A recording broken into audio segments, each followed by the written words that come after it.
Assalamualaikum semua. Semua pelajar Pak Ibnu Khaldun. Semua sihat hari ini? Sihat. Alhamdulillah. Baik hari ini. Okay, kita akan sambung pembelajaran kita yang lepas. Okay, dah cuti 2 minggu kan? Semua dah puas cuti 2 minggu. Jadi hari ini kita nak belajar. Okay, 2.3.2 iaitu menghuraikan kandungan nutrisi berdasarkan jenis makanan ternakan. Okay, kita dah masuk nutrisi ya. Kita tengok apa nutrisi dalam makanan ternakan.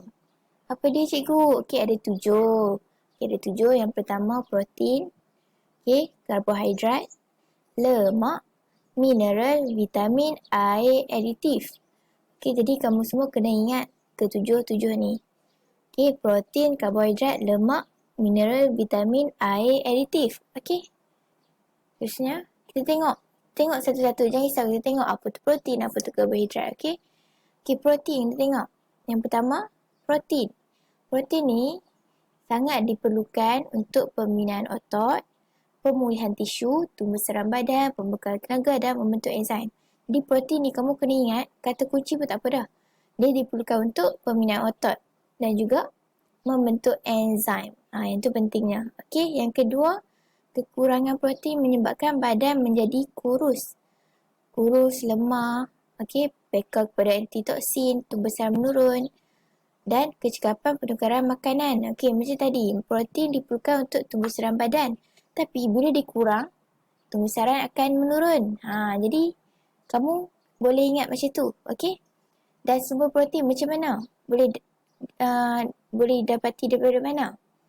Okey, sumber protein boleh didapati daripada tumbuhan dan haiwan. Kita tengok tumbuhan dari mana? Kacang soya. Boleh dapatkan protein daripada kacang soya dan kacang tanah.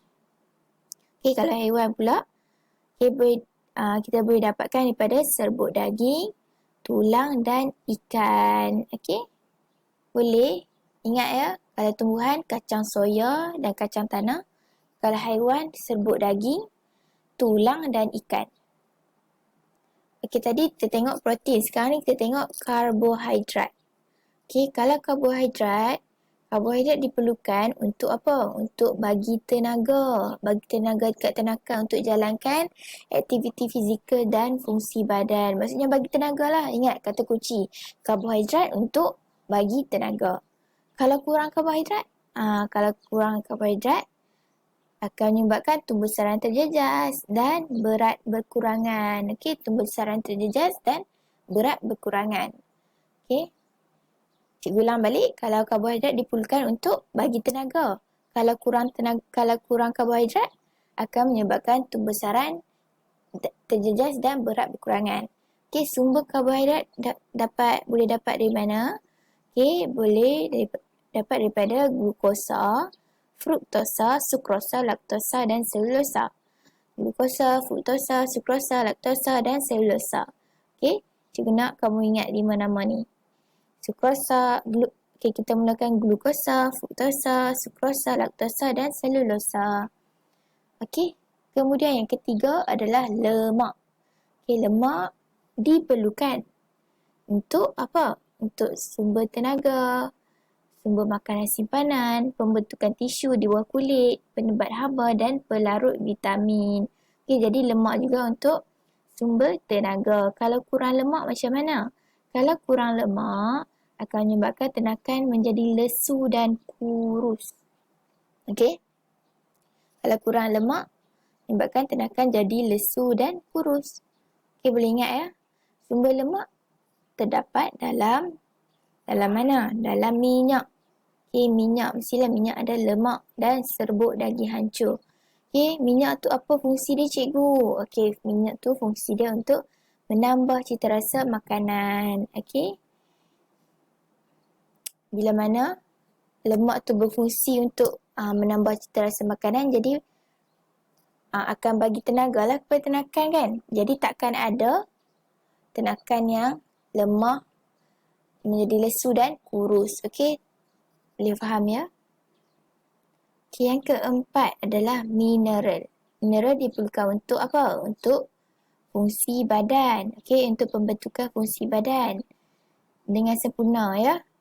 Membentuk fungsi badan dengan sempurna, terutama tisu badan, benda-benda badan dan tulang. Okey. Kalau kurang mineral apa jadi? Okey, akan menyebabkan kadar tumbuhan rendah dan pengeluaran telur yang rendah. Ingat, kalau kurang mineral akan menyebabkan tumbesaran rendah dan pengeluaran telur yang rendah.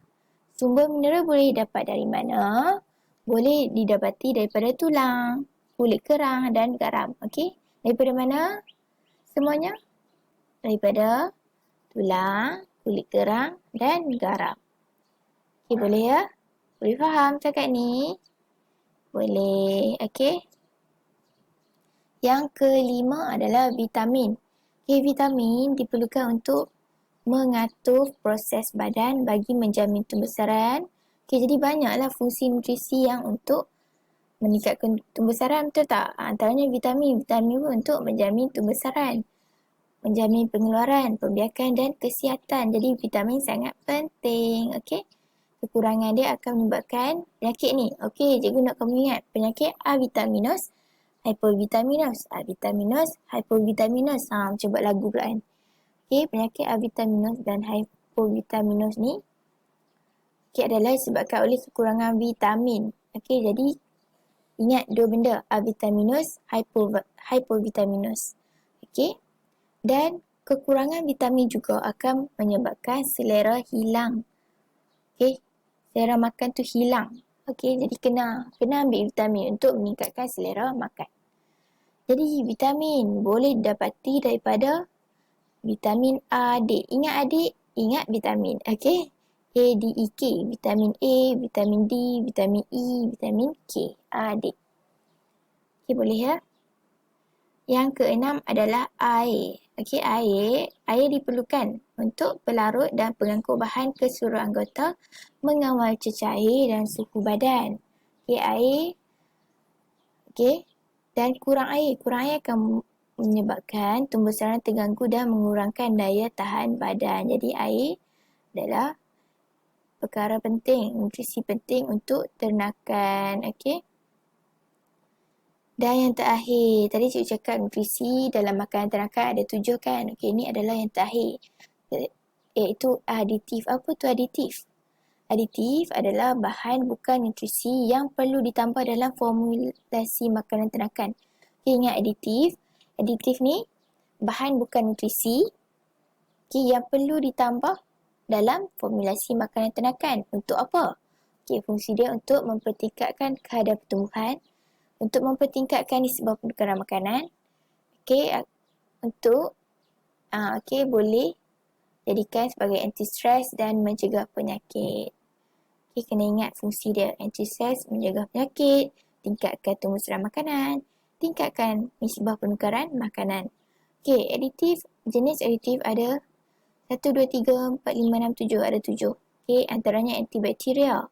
Okay, sumber daripada sulfur drugs, coccidiostat. Okay, tambahan nutrisi, anthelmintic, antioksidan, probiotik dan growth promoter. Ni antara jenis aditif. Okay, jadi boleh ya? Jadi, itu je. Okay, itu je kelas kita hari ni. Jadi, kamu kena ingatlah. Okay, hari ni kita belajar apa? Kita belajar nutrisi dalam makanan ternakan. Ada berapa? Ada 7 kan? 7. Yang pertama protein, karbohidrat, lemak, mineral, vitamin, air dan aditif. Jadi kena ingatlah setiap poin penting. Okay, kalau kurang karbohidrat jadi apa? Okay, sumber dia datang daripada mana? Jadi kamu kena ingat setiap tu. Boleh ya? Okay. Jadi itu je kelas kita hari ni. Okay, hari ni kita nak main game. Okay, kita nak main game. Jadi sekejap lagi cikgu akan bagi link untuk kita main game. Okay, untuk buat latihan lah. Kita buat latihan dalam game. Boleh? Okay, boleh ya? Okay, jadi itu sahaja. Okay, terima kasih semua. Assalamualaikum.